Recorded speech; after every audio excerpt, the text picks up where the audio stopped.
जय श्री कृष्णा। राधे राधे दोस्तों, आज की कहानी आपके सोचने के तरीके को बदल देगी। हम अक्सर कुत्तों का नाम तो लेते हैं, लेकिन उनकी असलियत पर शायद ही कभी ध्यान देते होंगे। जब गुस्से में या मजाक करते हुए किसी को गाली देनी होती है तो हम बिना सोचे समझे कुत्ते का नाम ले लेते हैं। क्या कुत्ता सच में इतना तुच्छ है, इतना गया गुजरा है? हमने कभी यह नहीं सोचा कि वह भूखा प्यासा हमारे घर के दरवाजे पर पड़ा रहता है और हम उसे अनदेखा कर देते हैं। लेकिन जब गाली देने की बात आती है तो उसका नाम लेना हम नहीं भूलते। इसलिए आपसे निवेदन है कि बस कुछ मिनट निकालकर इस कहानी को ध्यान से सुनिए। शायद यह आपको सोचने पर मजबूर कर वे और आपकी सोच में एक सकारात्मक बदलाव आ जाए। नमस्कार दोस्तों, स्वागत है आपका जीत साधना में। एक नगर में रामू नाम का व्यक्ति रहता था। एक दिन वह रामू एक महात्मा से मिलने उनके आश्रम पहुंचा। वहां उसने देखा कि महात्मा कुछ लोगों को उपदेश दे रहे थे। रामू ने महात्मा को प्रणाम किया और बोला, गुरुदेव, मेरे मन में एक सवाल है। महात्मा मुस्कुराए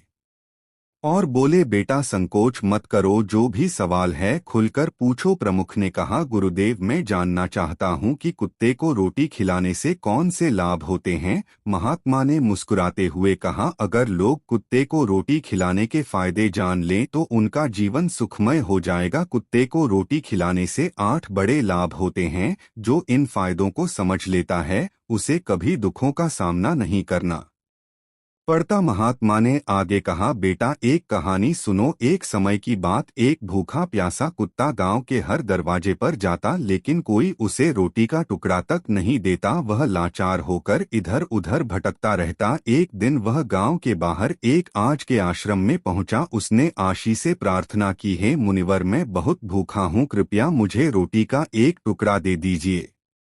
ने पूछा, क्या तुम्हें गांव में किसी ने रोटी नहीं दी? कुत्ता बोट, मुनिवर, मैं क्या कहूँ, कोई मेरी बात समझता ही नहीं। रस ने सहानुभूति से कहा, तुम्हारी पीड़ा में समझ सकता हूँ, बताओ क्या हुआ? कुत्ते ने कहा, हमारे पास न घर होता है न कमाने का कोई साधन, हमें कपड़े पहनने या पढ़ने लिखने का ज्ञान नहीं है। सर्दी गर्मी बरसात सब सहन करते हैं, लेकिन मुनि पर हम भी इंसानों की तरह भूख से तड़पते हैं, दर्द से कराहते हैं और दुख में रोते हैं। ईश्वर ने हमें वैसे ही बहुत कष्ट दिए हैं, फिर भी लोग हमें परेशान करने से बाज नहीं आते। हम आपकी तरह मनुष्य नहीं है, हम पराधीन जीव है। जब हमारा जन्म हुआ उस समय हमारी आंखें और कान बंद थे। हम यह नहीं कह सकते कि हमारे जन्म पर भी वैसा ही जश्न हुआ होगा जैसा आपके जन्म पर होता है। नाच गाना बाजे बजते हैं, खुशी मनाई जाती है। क्या हमारे जन्म पर भी किसी की ने खुशी मनाई होगी? जब मैं पैदा हुआ तो मुझे लगा कि मैं किसी बड़े घर में आया हूँ, क्योंकि जिस जगह हम थे वह मुझे नरम और सुरक्षित लगी।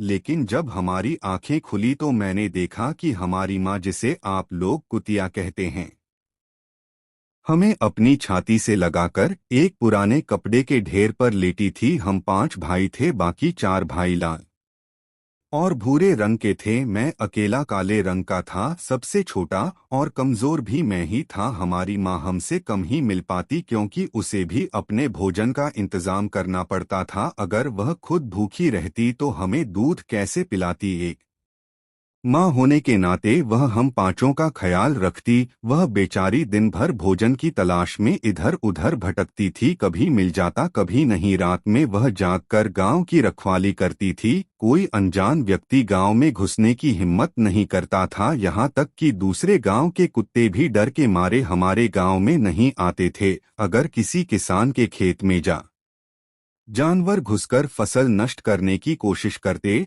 तो वह उन्हें दौड़कर भगा दे। इतना सब करने के बाद भी गांव के लोग हमारी माँ को भोजन तक नहीं देते थे। मजबूरी में उसे कभी कभी छीना झपट्टा करनी पड़ती। अगर लोग उसे ऐसा करते देख लेते तो लाठी डंडों से पीटकर भगा देते। कई बार तो बेचारी भूखी प्यासी ही रह जाता है। मुनिवर, भूख तो हमें भी आपकी तरह की लगती है। ऊपर से हमारी माँ को हमारी भी चिंता रहती, वह हमारी देखभाल के लिए हमेशा परेशान रहती। गांव वालों को देखकर भी उसका दिल नहीं पसीजता, तो मजबूरी में वह चोरी से घरों में घुस जाते और अगर कुछ खाने को मिल जाता तो वहीं खाकर अपनी भूख मिटा दे। लेकिन कई बार लोग उसे ऐसा करते देख लेते तो लाठी डंडे लेकर उसके पीछे पर, जब कुछ निर्दय लोग तो उसे घर में बंद करके पीटते भी थे। हमारी माँ का बुरा हाल कर देते थे। मुनि, वह हमारी माँ ने किसी का क्या बिगाड़ा था? उसने सिर्फ भूख मिटाने के लिए भोजन चुराया। चोरी करने का उसे कोई शौक नहीं था, पर पापी पेट हमें यह सब करने के लिए मजबूर कर देता। एक दिन की बात है, बहुत जोरदार बरसात हो रही, ओले गिर रहे थे और ठंडी हवा चल रही। उस कड़ाके की ठंड में ठिठुर कर हमारे तीन भाई मग, उस दिन हमारी माँ बहुत रोई थी। लेकिन मनुष्यों ने हमारी पीड़ा को नहीं समझा, क्योंकि उनके बच्चे थोड़े ही मरे थे। फिर वह कुत्ता कहता है, हे मुनिवर, अब हम सिर्फ दो भाई रह गए। हमारी माँ हम दोनों की अच्छे से देखभाल करने लगे। एक दिन उसी गांव में एक सेठ के घर दावत, वहाँ कई तरह की मिठाइयाँ बन रही थी। सेठ जी के घर बहुत से मेहमान आए हुए। हमारी माँ खाने की तलाश में बार बार वहां जाती थी, लेकिन लोग उसे दुत्कार कर भगा देते। किसी को उस पर इतना भी तरस नहीं आया कि उसे एक रोटी ही दे दें। एक रोटी देने से उनका क्या बिगड़ जाता? मेरी माँ बार बार सेठ जी के आंगन में जाती और दूर खड़ी खड़ी देखती रहती। जब दावत शुरू हुई और भोजन परोसा जाने लगा तो वह भी वहीं जाकर पूंछ हिलाने लगी। तभी भोजन परोसने वाला आदमी किसी काम से भीतर चला गया। मेरी माँ दबे पांव रोटी लेने के लिए आगे बढ़ी, लेकिन तभी दूसरे आदमी ने उसे देख लिया और चारों ओर से लोग चिल्लाते हुए उसकी तरफ भागे। मेरी माँ घबरा गई और भागने लगी, लेकिन उसे वहां से निकलने का कोई रास्ता नहीं मिला, क्योंकि सामने से लोग लाठी डंडे लेकर आ रहे थे। घबराकर मेरी माँ दावत में भोजन कर रहे लोगों को लांघकर वहां से निकल गई है। मुनिवर, मेरी माँ इतनी परेशान नहीं थी जितनी कि वहां दावत में बैठे लोग हो गए थे। वे सब उठकर खड़े हो गए और कहने लगे कि कुतिया के लांघ जाने से भोजन भ्रष्ट हो गया है। वे आपस में चर्चा करने लगे कि अब क्या किया जाए, क्योंकि खाना खराब हो गया है। सेठ जी तो फूट फूट कर रोने लगे। कुछ लोग कह रहे थे, भाई, कुटिया के लांग जाने से भोजन खराब कैसे हो गया? उसने खाने में मुंह थोड़ी डाला है, वह तो बस ऊपर से लांघ कर गई है। शहरों में लोग तो कुत्ते पालते हैं, उन्हें घर में सुलाते और खाना खिलाते हैं, इसमें कोई बुरी बात नहीं है। लेकिन उनमें से कुछ लोग बड़े घरों के थे और उनकी बातों ने किसी की नहीं चलने दी। वे कहने लगे, भोजन तो भ्रष्ट हो गया है, यह अब तो खाने लायक नहीं है। आखिरकार उन्हीं की बात मानी गई और सारा भोजन गरीबों में बांट दिया गया। उस दिन मेरी माँ को खूब पेट भरकर और खाना मिला। ऐसा सुख उसने जीवन में कभी नहीं पाया था, लेकिन यही सुख उसके लिए बड़ी मुसीबत बन गया। भोजन करके वह वहीं आराम से लेती थी, तभी सेठ डंडा लेकर वहां आ पहुंचा और उसे बुरी तरह पीटने लगा। उसे भागने का मौका भी नहीं मिला। डंडे की चोट से वह दर्द से चिल्लाने लगी। माँ की चीख सुनकर पत्थर भी पिघल जाता, लेकिन उस निर्दयी सेठ को जरा भी रहम नहीं आया। वह लगातार पीता रहा। माँ की आवाज पूरे गांव में गूंजने लगी। तब कुछ लोग वहां आए और सेठ से बोले, सेठ जी, आने दो, भूख में तो आदमी की भी बुद्धि खराब हो जाती है। यह तो एक जानवर है, इसे अच्छे बुरे का क्या पता, अब इसे मारकर आपको क्या मिलेगा? लोगों के समझाने पर सेठ ने उसे पीटना बंद की। बड़ी मुश्किल से माँ हमारे पास लौटी। उसने आकर हमें सारी कहानी सुनाई। हम दोनों भाइयों ने सोचा कि कुत्तों का जीवन कितना कष्ट भरा है। आदमी एक रोटी के टुकड़े के लिए हमें चोरों की तरह पी आता है। कितने निर्दय हैं वे लोग जो हमारी पीड़ा नहीं समझते। फिर वह कुत्ता कहता है, हे मुनिवर, एक दिन के बाद उसी गांव के बाहर एक ब्राह्मण ठहरा हुआ, तो उसने अपने भोजन के लिए एक जगह चूल्हा बना और उस पर डाल चढ़ा दी। इसके बाद उसने आटा गूंथ कर रख दिया और कोई पर पानी लेने चला। इधर मेरी माँ घूमते घूमते वहां पहुंच गई। उसने आटा देखा और सोचा कि शायद का कोई मालिक नहीं है। यही सोचकर वह आटा खाने लगी। उधर ब्राह्मण ने कोई से देखा कि उसकी आटा एक कुतिया खा रही है। बहुत दुखी होकर रोने लगा, क्योंकि वह भी 2 दिन का भूखा और थका हुआ था। कुछ लोगों ने कहा, अरे ब्राह्मण देवता, इस कुतिया ने आपका भी आटा खराब कर दी। कल इसने सेठ जी की रसोई भी बिगाड़ दी। ब्राह्मण दुखी होकर बोला, भाई मुझे क्या पता था कि यह दुष्ट को दिया मेरे आटे के पीछे पड़ी है। फिर ब्राह्मण ने लाठी उठाई और मेरी माँ पर टूट पड़ा। माँ ठीक से आटा भी नहीं खोल पाई, लेकिन लाठियों की मार उस पर बरस पड़े। महीनों तक वह लंगड़ा हुए घूमती रही। तब हमें समझ आया कि आदमी कितना स्वार्थी है। हम उनके लिए कितनी मेहनत करते हैं, उनकी रखवाली करते हैं, लेकिन वे हमारी तकलीफ नहीं समझते। आगे वह कुत्ता कहता है, हे मुनिवर, हमारी सबसे बड़ी गलती यही है कि हम उन्हें मतलब इंसानों के अधीन रहना चाहते हैं जो हमें दुख देते हैं, जबकि हमें प्यार और सहानुभूति से देखने वाले भी लोग होते हैं, लेकिन हम उसके कितने काम आते हैं यह हम कभी नहीं जान पाते। भक्तों, कुत्ते न केवल हमारे घर की सुरक्षा करते हैं, बल्कि वे हमारे जीवन में कई अन्य सकारात्मक प्रभाव भी डालते हैं जिनके बारे में बहुत कम लोग जान। महात्मा ने कहा था कि यदि मनुष्य कुत्ते को रोटी खिलाने के महत्व को समझ ले तो वह जीवन के कई संकटों से बच सकता है। आज मैं आपको बताऊंगा कुत्ते को रोटी खिलाकर 8 ऐसे लाभ जिन्हें जानकर आप हैरान रह जाएंगे। जब घर में रोटियां बनती है तो पुरानी परंपरा के अनुसार पहली रोटी गाय के लिए और आखिरी रोटी कुत्ते के लिए रखी जानी चाहिए। महात्मा का कहना था कि यह नियम भगवान ने बनाए थे, लेकिन आजकल लोग इन नियमों को भूल चुके हैं और इसका नकारात्मक असर उनके जीवन पर पड़ता है। पहला फायदा, कुत्ते को रोटी खिलाने से घर के ग्रह दोष कम हो जाता।